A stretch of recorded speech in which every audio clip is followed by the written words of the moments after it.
The unnarrated version of Chapter 30's PowerPoint has 25 slides in it, so I'm splitting it into 30A and 30B with the audio versions. This one has 15 slides, the other one will have 10. Diversity and conflict in California. Well, it certainly could be said that the mistreatment of Native Americans in California in the 19th century was too often a sickening record of racist murder and sanctimonious fraud. Every contract we ever made with those folks who were there before us, well, pretty much broken. There were two juxtaposed court rulings, though, in 1944. In federal court in 1944, they ruled that in a 16-year-old compensation case, the California Indians would get $5 million, which worked out to $200 a person. Uh, the U.S. Supreme Court in that same year ruled that each of the Cahuilla Indians in Palm Springs should get $350,000 rental for individual tribal land, and a share of the income from 30,000 acres of communally held land. So that was a big financial decision for that particular tribe in the Palm Springs area. Um, there was the establishment of the Indian Claims Commission Act of 1946, which provided for compensation for land previously occupied under a complex formula. In 1965, finally, almost 20 years later, descendants of 19th century California Indians got $29 million, which basically ended up being about 45 cents an acre for 64 million acres of land, which didn't work out to a whole heck of a lot of money for them. These are for the descendants of 19th century California Indians. In the late 1950s, the U.S. government had a policy of termination, which meant basically a withdrawal of federal services from tribes, selling of tribal land, moving Indians from reservations to cities.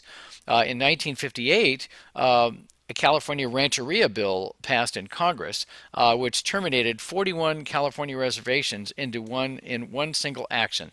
This was done. In the 1960s, the federal government had a new policy that they called self-determination.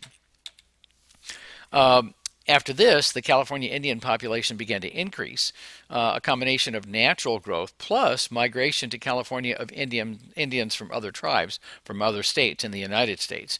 By this point in time, then, in the late 1960s, California led U.S. states in making Indians fully eligible to receive the benefits of public schools, welfare assistance, old age survivor payments, and other public services. In spite of these seemingly progressive things, California Indians remain the state's most economically depressed minority group without question. California Indians suffered disproportionately more than other groups with respect to the lack of high school completion, and had higher mortality rates, and also had very inadequate access to health care. During this time, in the mid to late 60s, Native American awareness was increasing throughout the U.S. at this time. The American Indian Historical Society was established. The California Indian Education Association was established. And a university called DQ University was established in Yolo County near Sacramento in 1971. Between 1969 and 1971, Native Americans occupied Alcatraz, which was no longer a federal prison, with a group called Indians of All Tribes during this 2-year period. They were trying to establish an Indian cultural center there. The Pitt River and Yurok tribes became more active in far northern California, and the Chumash Indian descendants became much more active in the Santa Barbara area in the late 1970s. Of course, here at the Henry Mann Library at CSU Fresno, we have a video display of Lois Connor Bona weaving a basket, a la Mono Indian style. So this is a scene that's very common here on campus, as you well know. Uh, Going to the Asian Americans, speaking Japanese with respect to the Japanese Americans, of course, they were directly affected by Executive Order 9066, which was issued by FDR in 1942, which put them essentially in internment camps. They did receive some compensation from Congress in 1948. 44,000 people received settlements totaling $38 million. In 1988, 65,000 surviving citizens and resident aliens who were in those camps received payments of $20,000 each from the federal government. Japanese Americans who lost city jobs, in other words, government jobs in the cities of San Francisco and LA, when they were interned, received reparations for that wrong that was done to them. In 1952, California's alien land law was declared unconstitutional because up until this time, Japanese could not own land. In the same year, Congress passed the McCarran-Walter Immigration and Nationality Act. In 1943, Congress repealed the Chinese Exclusion Act, talking about the Chinese for a moment, but it established a low quota of only about 10,000 per year of Chinese that were able to immigrate to the United States. In 1965, Congress abolished national origin quotas altogether.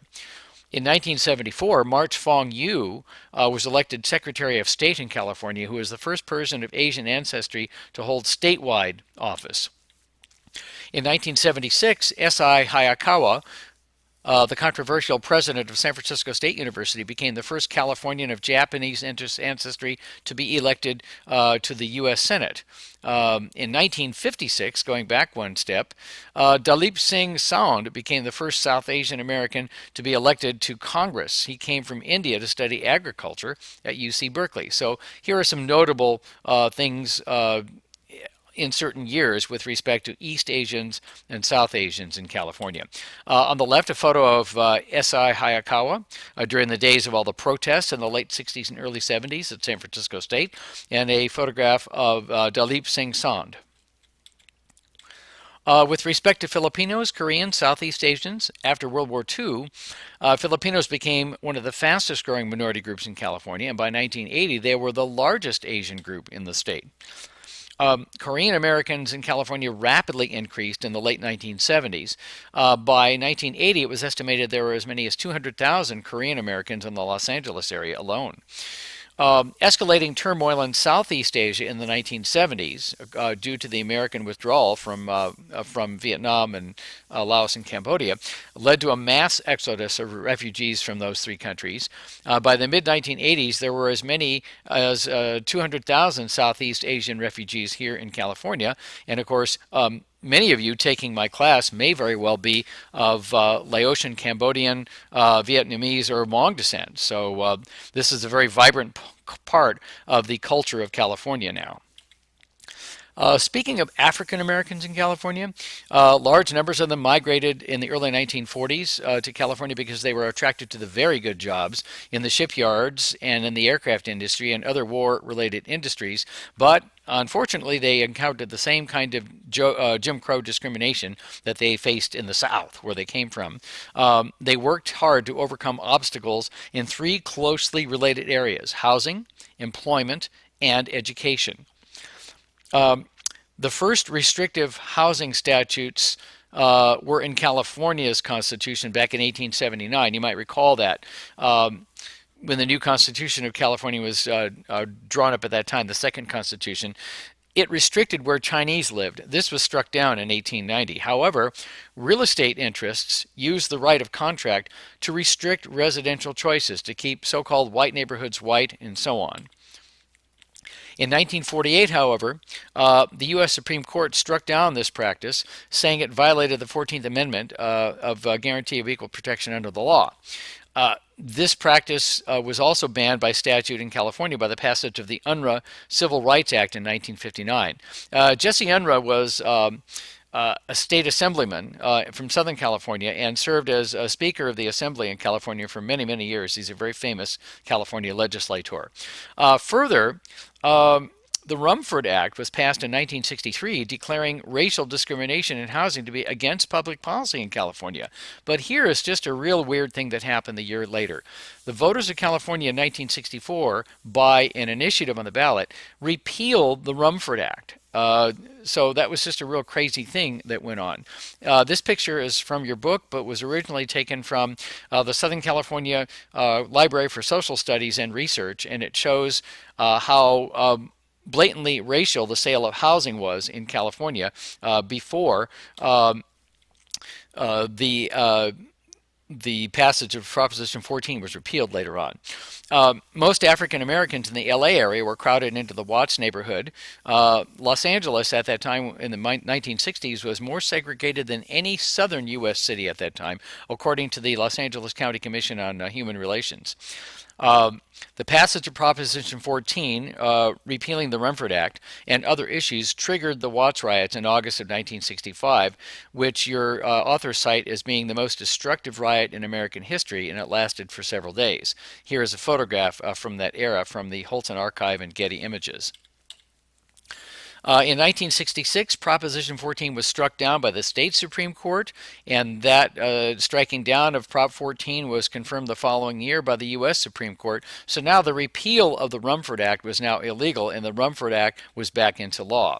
In 1954, of course, we had the major Supreme Court decision of Brown versus Board of Education of Topeka, resulting in the desegregation of schools. But Los Angeles Unified, which was one of the biggest school districts in the United States, did not start doing so until it received a Superior Court judge's ruling in 1970. Sorry for the misspelling of Reagan there. I did that in a hurry. It's Reagan. Governor Ronald Reagan at the time called the ruling utterly ridiculous. Well, that's a very interesting statement. The school board took no action pending appeal. The state Supreme Court upheld the previous ruling in 1976, and in 1978, LA was basically by force told to desegregate its schools. This resulted in what is known as white flight of Caucasian students to suburban areas of Los Angeles. Regarding African Americans in labor, the unions allowed blacks into their ranks during World War II, during that industrial buildup, by way of all black auxiliaries, but members could not vote even though they paid union dues, which seems quite unfair. This was ruled unconstitutional in January of 1945.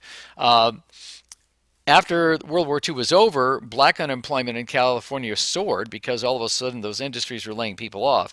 But black unemployment after World War II in California was nearly 3 times that for all other persons combined. So there was a disproportionate number of African American workers unemployed.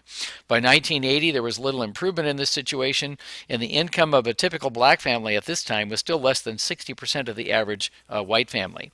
There were some bright spots, however. Wilson Riles was elected superintendent of public instruction in 1970. I actually remember that. I'm old enough to remember that. And I'm old enough to remember that Thomas Bradley was elected mayor of Los Angeles in 1973. And here are photographs of Wilson Riles on the left, and now the late former mayor Thomas Bradley of Los Angeles. So there's a little bit about racial issues in California in relatively modern times.